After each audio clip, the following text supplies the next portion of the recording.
இன்றைக்கி சாப்பாடும் சிக்கன் குழம்பும் செய்யலான்னு வந்தேன். ஒரு மூலிகை டீயும் போட்டாச்சு. குக்கரில் சாப்பாடும் வச்சாச்சு. குக்கர் வைக்கிறதுக்கு முன்னாடி வெயிட்டை தூக்கி முன்னாடி வச்சுருவேன். வெங்காயம், தக்காளி, பூண்டு, ஒரு துண்டு தேங்காய், கருவேப்பிலை தழை இது வந்து எண்ணெய் விட்டு வதக்கி சிக்கன் குழம்புக்கு. கிரேவிக்குன்னா வெங்காயம் கொஞ்சம் அதிகப்படுத்துவேன், தேங்காய் போட மாட்டேன்.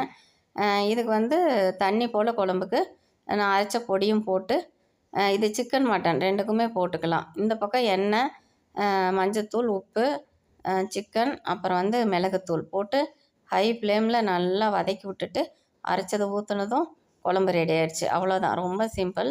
இது வந்து கிரேவியாக வேணும்னா கொஞ்சமாக கெட்டியாக வச்சுக்கலாம். இது தண்ணி போல் வேணும்னு கொஞ்சம் தண்ணி போல் வச்சேன். இதுவும் மீன் குழம்பு மாதிரி தான்.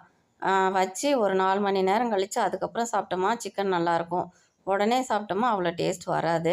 அதனால் பேச்சுக்கு ஒரு 2 பீஸ் மட்டும் போட்டுக்கிட்டு குழம்பு மட்டும் ஊற்றி சாப்பிட்டு